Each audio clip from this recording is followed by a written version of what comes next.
ಓಂ ನಮೋ ಭಗವತೆ ವಾಸುದೇವಾಯ. ಓಂ ನಮೋ ಭಗವತೆ ವಾಸುದೇವಾಯ.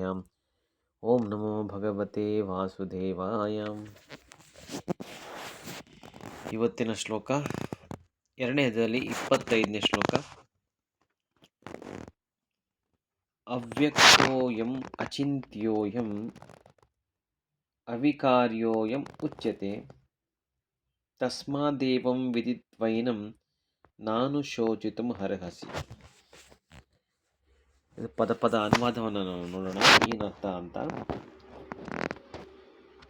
ಅವ್ಯಕ್ತ ಅಗೋಚರವು ಅಯಂ ಈ ಆತ್ಮವು,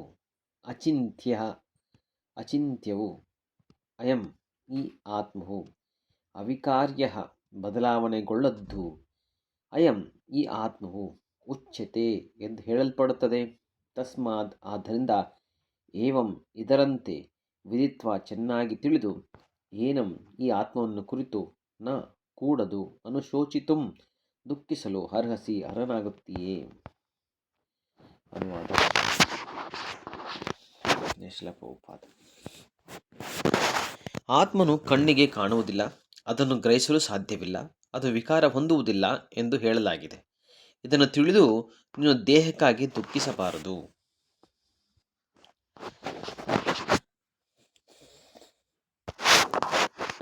ಸೊ ಈ ಅನುವಾದ ಪ್ರಕಾರ ಆತ್ಮನು ಕಣ್ಣಿಗೆ ಕಾಣುವುದಿಲ್ಲ. ಆತ್ಮವನ್ನು ತೋರಿಸಿ, ಪರಮಾತ್ಮವನ್ನು ತೋರಿಸಿ ಅಂತ ಕೇಳಿದವರಿಗೆ ಇದು ಉತ್ತರವನ್ನು ನಾವು ಇಲ್ಲಿ ಕೇಳ್ಕೋಬೋದು. ಎರಡನೇದಲ್ಲಿ 25ನೇ ಶ್ಲೋಕ ಏನು ಹೇಳುತ್ತಂದರೆ, ಆತ್ಮವನ್ನು ಕಣ್ಣಿನಿಂದ ನೋಡಲಿಕ್ಕೆ ಸಾಧ್ಯ ಇಲ್ಲ, ಅದನ್ನು ಗ್ರಹಿಸಲು ಸಾಧ್ಯವಿಲ್ಲ. ಗ್ರಹಿಸೋಕ್ಕೂ ಸಹ ಇದು ಕಷ್ಟ. ಆತ್ಮ ಅಂದರೆ ಹಿಂಗಿರ್ಬೋದು ಅಂತ ಗ್ರಹಿಸಿಕೊಂಡಂತಹ ಒಂದು ಶಕ್ತಿನೂ ಸಹ ನಮ್ಮಲ್ಲಿ ಇಲ್ಲ. ಅದನ್ನು ಗ್ರಹಿಸಲು ಸಾಧ್ಯವಿಲ್ಲ. ಅದು ವಿಕಾರ ಹೊಂದುವುದೂ ಇಲ್ಲ. ಯಾವುದೇ ಒಂದು ಆಕಾರ ಬದಲಾವಣೆ ಆಗುವಂಥ ಅದು ಹೇಳಲಿಕ್ಕೂ ಆಗೋದಿಲ್ಲ ಎಂದು ಹೇಳಲಾಗಿದೆ. ಇದನ್ನು ತಿಳಿದು ನೀನು ದೇಹಕ್ಕಾಗಿ ದುಃಖಿಸಬಾರದು. ಇದನ್ನೆಲ್ಲ ತಿಳಿದ ಮೇಲೂ ಸಹ ನಾವು ಆತ್ಮವನ್ನು ಕುರಿತು ಬಿಟ್ಟು ದೇಹವನ್ನು ಕುರಿತು ದುಃಖಿಸೋದಾಗಲಿ ಯೋಚನೆಯನ್ನೇ ಮಾಡಬಾರದು ಅಂತ ಇಲ್ಲಿ ಹೇಳ್ತಾ ಇದ್ದಾನೆ ಭಗವಂತ. ಸೊ ಇದು ಭಾವಾರ್ಥ ಏನು ಬರುತ್ತೆ ಅಂತ ನಾವು ನೋಡೋಣ. ಹಿಂದೆ ವರ್ಣಿಸಿರುವಂತೆ ನಮ್ಮ ಲೌಕಿಕ ಲೆಕ್ಕಾಚಾರಗಳಿಗೆ ಆತ್ಮನ ಗಾತ್ರ ಎಷ್ಟು ಸೂಕ್ಷ್ಮವೆಂದರೆ ಅತ್ಯಂತ ಶಕ್ತವಾದ ಸೂಕ್ಷ್ಮದರ್ಶಕ ಯಂತ್ರವು ಅವನನ್ನು ಕಾಣಲಾರದು. ಈಗ ನಾವು ಅಡ್ವಾನ್ಸ್ ಮೈಕ್ರೋಸ್ಕೋಪ್ ತಗೊಂಡು ಸಹ ಚೆಕ್ ಮಾಡಿದ್ರು ಸಹ ಅದು ಆತ್ಮದ ಗಾತ್ರ ಎಷ್ಟು ಚಿಕ್ಕದಿದೆ ಅಂದರೆ ಅದನ್ನು ನೋಡಲಿಕ್ಕೂ ಸಹ ನಮ್ಮ ಕಣ್ಣಲ್ಲಿ ಅದರ ಗ್ರಹಣ ಶಕ್ತಿ ಇಲ್ಲ ಅಂತ ಇಲ್ಲಿ ಹೇಳ್ತಾ ಇದ್ದಾರೆ. ಆದ್ದರಿಂದ ಅವನು ಅದೃಶ್ಯ, ಅದಕ್ಕೋಸ್ಕರ ಅವನ ಅದೃಶ್ಯ ಅಂತ ಇಲ್ಲಿ ಹೇಳಲಾಗಿದೆ. ಆತ್ಮನ ಅಸ್ತಿತ್ವವನ್ನು ಕುರಿತು ಹೇಳಬೇಕಾದರೆ ಅವನ ಅಸ್ತಿತ್ವವನ್ನು ಕುರಿತು ಶ್ರುತಿಯ ಅಥವಾ ವೇದ ಜ್ಞಾನದ ಪ್ರಮಾಣವನ್ನು ಮೀರಿ ಪ್ರಾಯೋಗಿಕವಾಗಿ ಯಾರೂ ಸಿದ್ಧ ಮಾಡಿ ತೋರಿಸಲಾರರು. ನಾವು ಶ್ರುತಿ ಮತ್ತು ವೇದಗಳ ಪ್ರಮಾಣ ಬಿಟ್ಟರೆ ಬೇರೆ ಯಾವುದೇ ಪ್ರಾಯೋಗಿಕವಾಗಿ ಎಕ್ಸ್ಪೆರಿಮೆಂಟ್ ಮಾಡಿ ನಾವು ಚೆಕ್ ಮಾಡಿ ಆತ್ಮದ ಸೈಜ್ ಎಷ್ಟಿರ್ಬೋದು ಅಂತ ಹೇಳಲಿಕ್ಕೆ ಭಾಳ ಕಷ್ಟ. ನಮಗೆ ಪ್ರಮಾಣ ಎರಡೇ, ಒಂದು ಶ್ರುತಿ ಮತ್ತು ವೇದಗಳ ಪ್ರಮಾಣ. ಈ ಸತ್ಯವನ್ನು ನಾವು ಒಪ್ಪಿಕೊಳ್ಳಲೇಬೇಕು. ಏಕೆಂದರೆ ಆತ್ಮನ ಅಸ್ತಿತ್ವವನ್ನು ನಾವು ಗ್ರಹಣಶಕ್ತಿಯಿಂದ ತಿಳಿಯಬಲ್ಲೆವು. ಇದನ್ನು ಅರ್ಥ ಮಾಡಿಕೊಳ್ಳಲು ನಮಗೆ ಬೇರೆ ಯಾವ ಆಧಾರವೂ ಇಲ್ಲ. ಇಲ್ಲಿ ಗ್ರಹಣಶಕ್ತಿ ಏನು ಅಂತಂದರೆ ಶ್ರುತಿ ಮತ್ತು ವೇದಗಳ ಜ್ಞಾನದ ಪ್ರಮಾಣದಲ್ಲಿ ಗ್ರಹಣಶಕ್ತಿ. ಹಿಂದೆ ಹೇಳಿದಂಥ ಇಲ್ಲಿ ಅನುವಾದದಲ್ಲಿ ಗ್ರಹಿಸಲು ಸಾಧ್ಯವಿಲ್ಲ ಅಂತ ಹೇಳಿದ್ದಲ್ವ, ಆ ಒಂದು ಯಾವುದರಲ್ಲಿ ಗ್ರಹಿಸಲಿಕ್ಕೆ ಸಾಧ್ಯವಿಲ್ಲ, ನಮ್ಮ ಇಂದ್ರಿಯಗಳನ್ನು ಗ್ರಹಿಸಲಿಕ್ಕೆ ಸಾಧ್ಯಕ್ಕಿಲ್ಲ. ಆದರೆ ಶ್ರುತಿ ವೇದಗಳ ಪ್ರಮಾಣ ನಮ್ಮ ಜ್ಞಾನದ ಮೂಲಕವಾಗಿ ಅದನ್ನ ಗ್ರಹಿಸಲಿಕ್ಕೆ ಸಾಧ್ಯ ಉಂಟು. ಇದನ್ನು ಅರ್ಥ ಮಾಡಿಕೊಳ್ಳಲು ನಮಗೆ ಬೇರೆ ಯಾವ ಆಧಾರವೂ ಇಲ್ಲ, ಬೇರೆ ಯಾವ ಆಧಾರವಿಲ್ಲ. ಶ್ರೇಷ್ಠ ಪ್ರಮಾಣದ ಆಧಾರ ಮಾತ್ರದಲ್ಲಿ ನಾವು ಅನೇಕ ಸಂಗತಿಗಳನ್ನು ಒಪ್ಪಬೇಕಾಗುತ್ತದೆ. ಈಗ ನಾವು ಶ್ರೇಷ್ಠ ಪ್ರಮಾಣದ ಆಧಾರ ಇತ್ತು ಅಂದರೆ ನಾವು ಅದನ್ನ ಒಪ್ಕೊಳ್ಳೋಕ್ಕೆ ಸಾಧ್ಯ.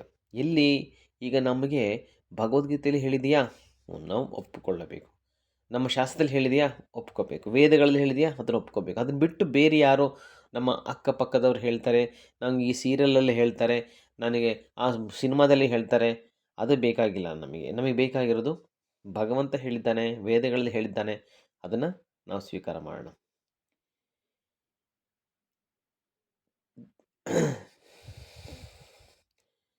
ತನ್ನ ತಾಯಿಯು ಅಧಿಕಾರಯುತವಾಗಿ ತಂದೆ ಯಾರು ಎಂದು ಹೇಳುವುದನ್ನು ಯಾರು ತಿರಸ್ಕಲು ಸಾಧ್ಯವಿಲ್ಲ.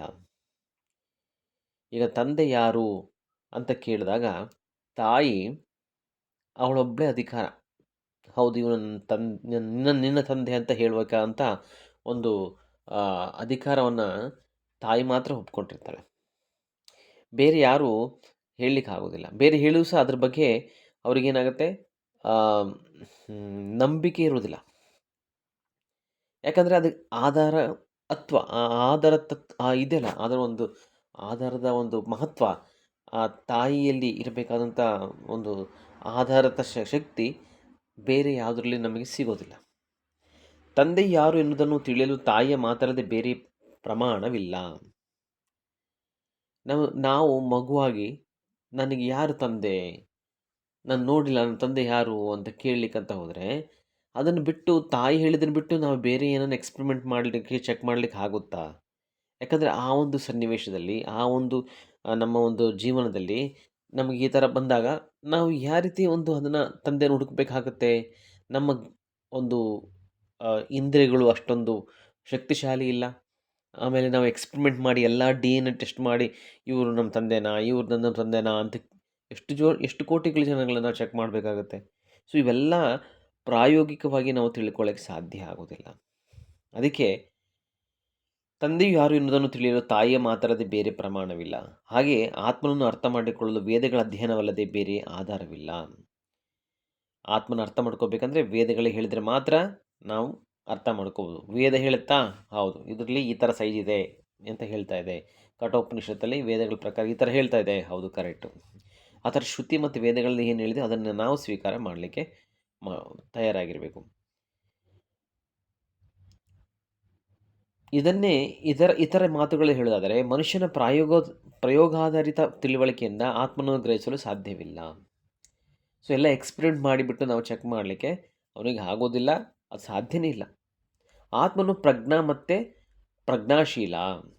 ಆತ್ಮನಿಗೆ ನಾವು ಅರ್ಥ ಮಾಡ್ಕೋಬೋದು, ನಮ್ಮಲ್ಲಿ ಆತ್ಮ ಇದೆ ಅಂತ ಹೆಂಗೆ ಅರ್ಥ ಮಾಡ್ಕೋದ್ರೆ, ನಮ್ಮಲ್ಲಿರುವಂಥ ಪ್ರಜ್ಞೆಯಲ್ಲಿ, ನಮ್ಮ ಪ್ರಜ್ಞಾಶೀಲದಲ್ಲಿ, ನಮ್ಮ ಶರೀರದಲ್ಲಿ ಪ್ರಜ್ಞಾ ಇರೋದ್ರಿಂದ ನಾವು ಅದನ್ನ ಆತ್ಮ ಇದೆ ಅಂತ ತಿಳ್ಕೊಳ್ಳಿಕ್ಕೆ ಸಾಧ್ಯ. ಇದು ವೇದಗಳ ಹೇಳಿಕೆ, ಇದನ್ನು ನಾವು ಒಪ್ಪಬೇಕು. ದೇಹದಲ್ಲಿ ಬದಲಾವಣೆಗಳಾಗುತ್ತವೆ, ಆತ್ಮನಿಗೆ ಬದಲಾವಣೆಗಳಿಲ್ಲ.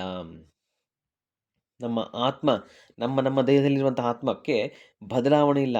ಅದಕ್ಕೆ ನಾವು ಸಣ್ಣ ಹುಡುಗಿದ್ದಾಗಿರುವಂತಹ ಒಂದು ಏನಿದೆ ಆ ಚೇತನ ಈಗಲೂ ಇರುತ್ತೆ, ಮತ್ತು ಮುಪ್ಪಾದಾಗೂ ಸಹ ನಮ್ಮಲ್ಲಿ ಅದೇ ಚೇತನವಿರುತ್ತೆ. ಆದರೆ ದೇಹ ನಮಗೆ ಸೌಲಭ್ಯ ಕೊಡಲಿಕ್ಕೆ ಆಗ್ತಿರ್ಲಿಕ್ಕಿಲ್ಲ. ಸೊ ಅದಕ್ಕೆ ಸರ್ವಕಾಲಕ್ಕೂ ಅವಿಕಾರವಾಗಿ ಉಳಿಯುವ ಆತ್ಮನನ್ನು ಅನಂತವಾದ ಪರಮಾತ್ಮನಿಗೆ ಹೋಲಿಸಿದರೆ ಆತ್ಮನು ಅಣುಗಾತ್ರದವನು. ಭಗವಂತನೂ ವಿಭು, ದೊಡ್ಡವನು, ನಾವು ಅಣು, ಸಣ್ಣ ಒಂದು ಗಾತ್ರದವನು. ಪರಮಾತ್ಮನು ಅನಂತನಾದವನು. ಪರಮಾತ್ಮನು ಅನಂತವಾಗಿರುವಂಥವನು. ಅವನಿಗೆ ಈ ಅಂತ್ಯ ಅನ್ನೋದಿಲ್ಲ. ಅವನೊಡನೆ ಹೋಲಿಸಿದರೆ ಆತ್ಮನು ಅಣು ಮಾತ್ರದವನು. ಆದ್ದರಿಂದ ಬದಲಾವಣೆಯಾಗಲಾರದ ಅಣುಜೀವಿಯು ಎಂದೆಂದಿಗೂ ಅನಂತವಾದ ಆತ್ಮನ ಅಥವಾ ದೇವತಾ ಪರಮಪುರುಷನ ಸಮಾನವಾಗಲಾರದು. ನಾವು ಯಾವುದೇ ಕಾರಣಕ್ಕೂ ಭಗವಂತನಾಗ್ಬಿಡ್ತೀವಿ, ಇವತ್ತು ನಾನು ತಪಸ್ಸು ಮಾಡಿ ಭಗವಂತನಾಗುತ್ತೀನಿ, ಸಾಧ್ಯವಿಲ್ಲ. ಸೊ ಅದಕ್ಕೆ ನಾವು ಭಗವಂತ ಯಾವುದೇ ಕಾರಣಕ್ಕೂ ಸಮಾನನಾಗಲಾರಲಿಕ್ಕೆ ಸಾಧ್ಯವಿಲ್ಲ. ಆತ್ಮನ ಗ್ರಹಿಕೆಯ ಸ್ಥಿರ ರೂಪವನ್ನು ದೃಢಪಡಿಸಲು ಈ ಪರಿಕಲ್ಪನೆಯನ್ನು ವೇದಗಳಲ್ಲಿ ಮತ್ತೆ ಮತ್ತೆ ವಿಭಿನ್ನ ರೀತಿಯಲ್ಲಿ ಹೇಳಲಾಗಿದೆ. ಇದು ಮತ್ತೆ ಮತ್ತೆ ರಿಪೀಟ್ ಮಾಡಿ ಹೇಳ್ತಿದ್ದಾನೆ ಭಗವಂತ. ಆತ್ಮ ಅಂದರೆ ಇದರ ರಚನೆ ಈ ಥರ, ಅವನ ಗಾತ್ರ ಈ ಥರ ಅಂತೆಲ್ಲ ಯಾತಕ್ಕೆ ಹೇಳ್ತಾ ಇದ್ದಾನೆ? ವಿಷಯ ಸಂಪೂರ್ಣವಾಗಿ ತಪ್ಪಿಗೆ ಅವಕಾಶವಿಲ್ಲ. ಅರ್ಥವಾಗಬೇಕಾದರೆ ಅದನ್ನು ಮತ್ತೆ ಮತ್ತೆ ಕೇಳಬೇಕಾಗುತ್ತದೆ, ಮತ್ತೆ ಮತ್ತೆ ಹೇಳಬೇಕಾಗುತ್ತದೆ.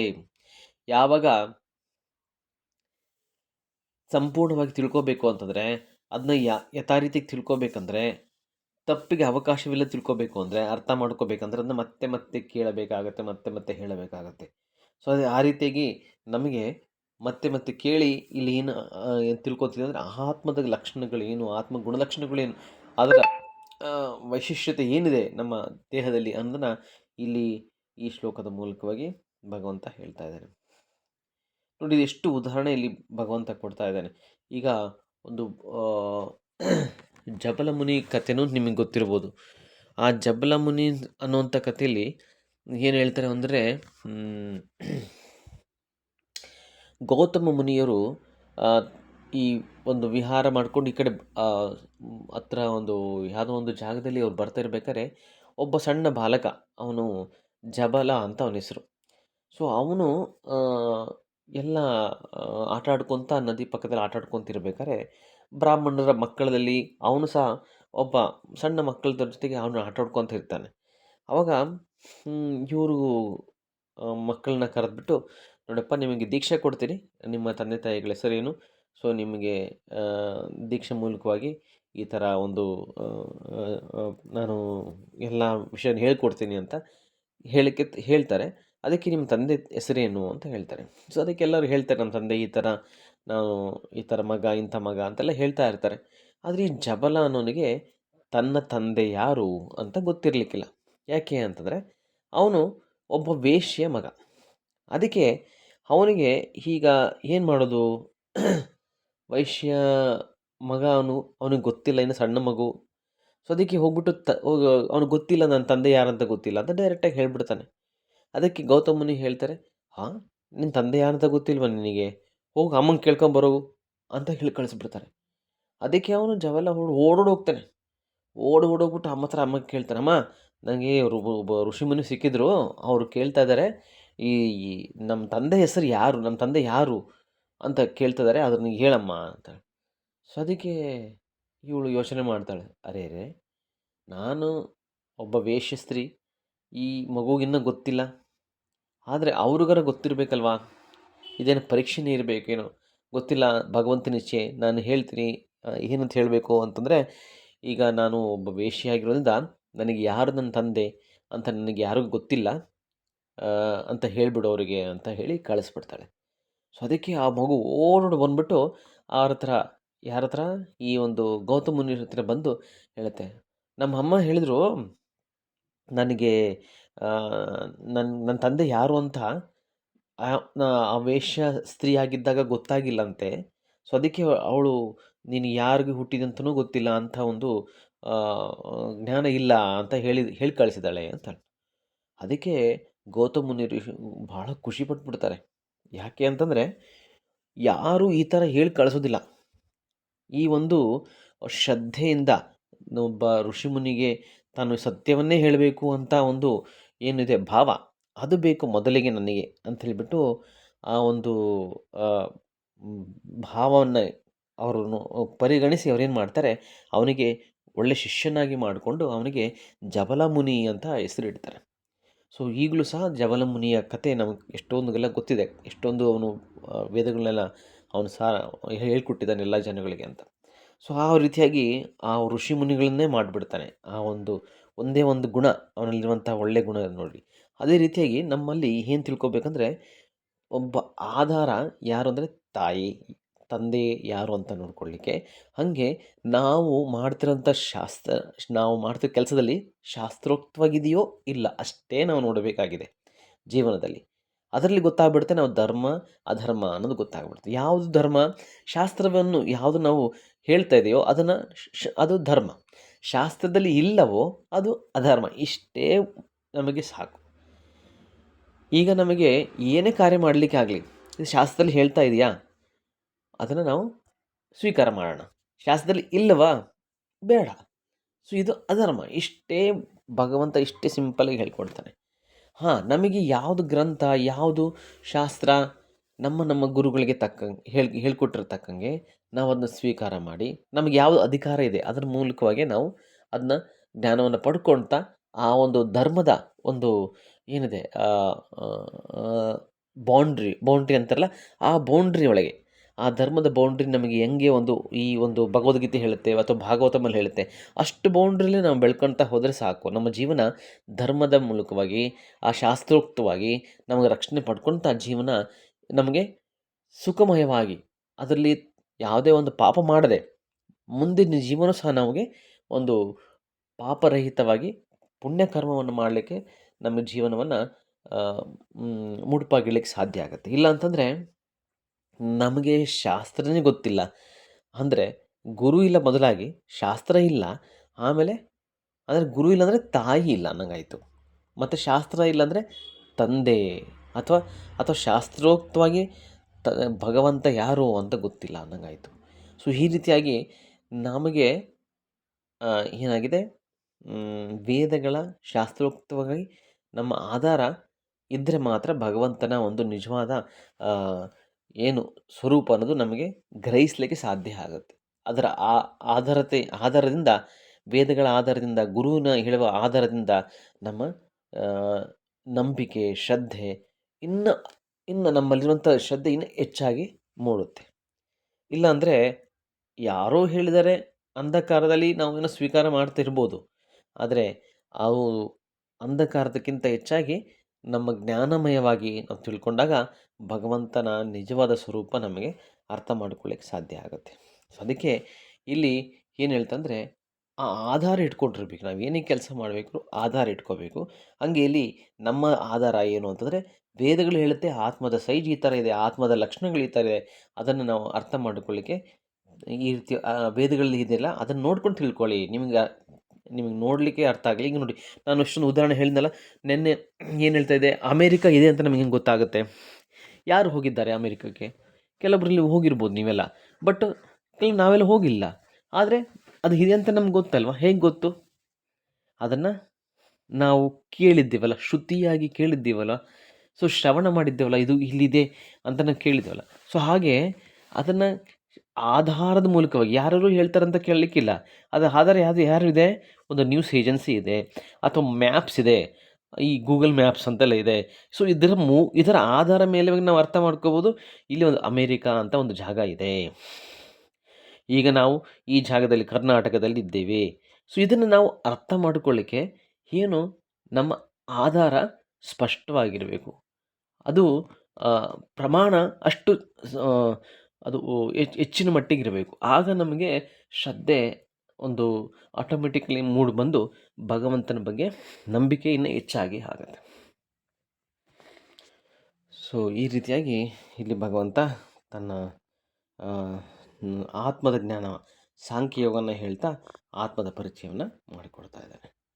ಸೊ ಇಲ್ಲಿ ನಿಲ್ಲಿಸೋಣ. ಹರೇ ಕೃಷ್ಣ.